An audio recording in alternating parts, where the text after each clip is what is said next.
السلام عليكم ومرحبا بكم. معكم أم يارا. كما طلبتوا مني بزاف وصفات تاع حلويات معسلة، اليوم خيرت لكم هاد الحلوة اللي بزاف بنينة سهلة. ما تشدش اليد وتخرج كمية كبيرة. نروح نشوفوا المقادير وطريقة التحضير. أول حاجة راح نخدم العجينة اللي نسحق فيها 125 غرام بوري لو برينتون. هاد لابواط فيها 250 غرام، أنا راح ندير النص. وانتوما إلا حبيتو تضاعفوا المقادير، كل حاجة نديرها أنا نتوما ديروها 2 خطرات، يعني إلا حبيتو كونتيتي كبيرة بزاف. أنا هاد المقادير اللي حنعطيكم اليوم يخرجوا 32 حبة. نشوفوا هنا كي تفتحوا لابواط راكم حتلقاو الغراماج، يعني ما تسحقوش كامل الميزان.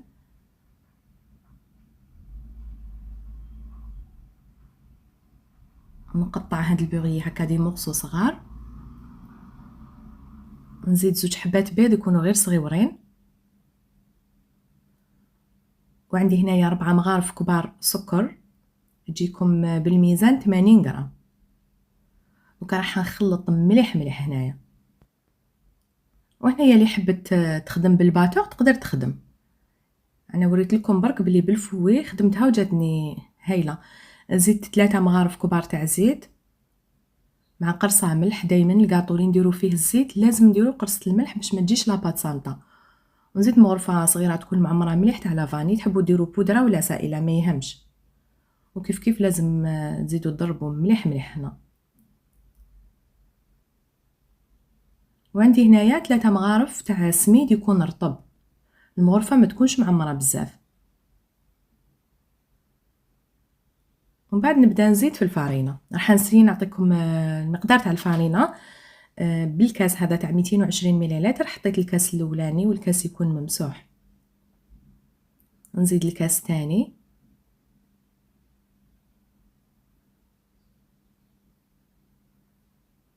ونوجد الكاس الثالث، ومن بعد نشوف شحال راني حندي منه. وعندي هنا نص ساشي خميره كيميائيه معناتها مغرفه صغيره. ونبدا نطم في هاد لاباط. وهنا العجينه لازم تجيكم كيما عجينه صابلي، يعني ما تجيش تتلاصق وما تجيش يابسه. باسكو هاد الكاطو رانا حنديروه في واحد الطابع. لو كان تكون العجينه تتلاصق، العجينه حتلصق لكم كامل في هذاك الطابع. ولو كان تكون يابسه كي ديروها فيه حتتشقق كامل. صافي هنا لازم ديروها طريه يعني تكون مليحه. انا هذاك الكاس الثالث ما كملتوش. ونشوفوا لاباط كيفاش لازم تكون. هاوليك شوفوا.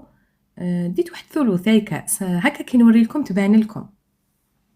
دوكا راح نوزن هاد العجينه نديرها 23 غرام، تقدروا تروحوا حتى ل 25 غرام ما يهمش. وشنو كي ديروها 23 غرام حتجي حجم تاعها شباب وما تخرج لكم كونتيتي كبيره. انا خرجت لي 32 حبه، يعني شفتوا المقادير القليله اللي عطيت لكم خرجوا 32. لو كان ضاعفوا المقادير توصلوا حتى 64 حبه. انا حنغلف هاد العجينه باش ما تنشفش ونروح نوجد لافاس. لهاد الحشو نسحق 3 كيسان تاع مكسرات، تحبوا ديروا لوز ولا كاوكاو. انا كان عندي هذاك اللوز المرحي الرقيق كامل، كان بقى لي عنده شحال خدمت به. زدت نص كاس سكر عادي، عندي مغرفه صغيره لافاني، شويه تاع القرفه. والناس اللي ما يحبوش الكو تاع القرفه يقدروا ما يديروهاش، يعني ماشي ضروريه. دوكا راح نخلطهم كامل ونزيد مغرفه صغيره من هاد البوري لو برينتون ونبدا نطم بالمزهر. شوفوا هنا المكسرات انا قلت لكم درت 3 كيلات لوز، هذاك المرحي رقيق كامل اللي تبع هكاك كيما اللي خدمت به حلوه الثومه. انا كان بقالي وعنده شحال من اللي بقى قلت نخدم به خير من يروح هكاك.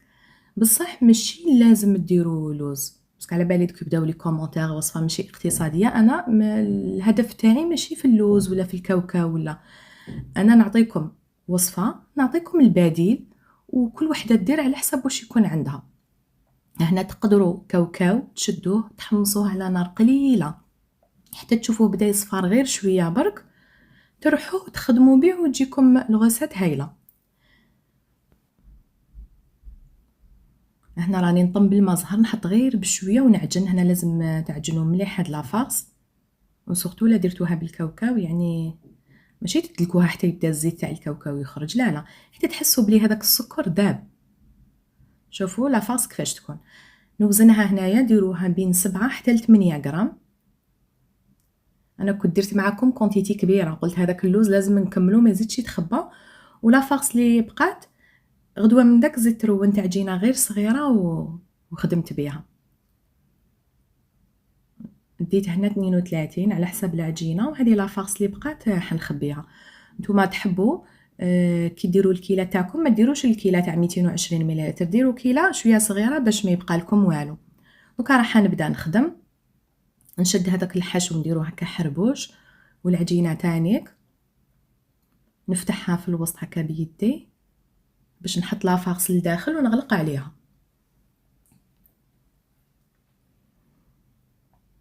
هنا لازم تغلقوا مليح هكا، يعني تزيروا على العجينه، ومن بعد نعاود نروليها غير شويه برك.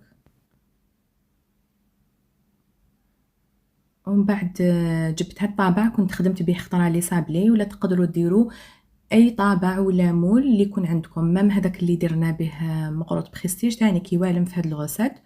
وشنو هاد الحلوه ما لازمش تجي خشينه كيما مقروط بريستيج، لا تجي هكا رقيقه.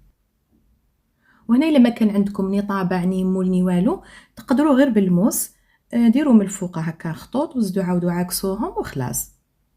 راح نزيد حبه معكم، شوفوا العجينه تاعي كيفاش راهي طريه كي غطيتها ما نشفتش، ميم لا فارس راهي معسله. ونغلق مليح. هنا وين تغلقوا دائما ديروها ماشي في الطابع، ديروها من الفوق. شوفوا كي نرفدها دائما وين غلقتها هي اللي تكون من الفوق. ونزير ونسقم مليح لاباط، ومن بعد كي نحي الحبه راح تخرج معاكم فاسيلمون. دوكا راح نكملهم كامل. هنا كي كملت السنيوه الاولانيه حندخلها طيب على 160 درجه، نشعل للحلوه من تحتها. كي تحمر شويه نعاود نشعلها من الفوق ونطفي عليها. هنا كي طابت شوفوا كيفاش لازم طيب هكا محمره، ما طيبوهاش بيضه. هنا الحلوه راهي بردت، جبت عسيله سخنتها وزدت لها شويه تاع ما زهر وراح نعسلها. هنا تحبوا الكاطو كي يكون سخون تعسلوه بعسيله اللي تكون بارده، تزيدوا لها شويه تاع ما زهر وتعسلوه. سينو الكاطو بارد والعسيله سخونه.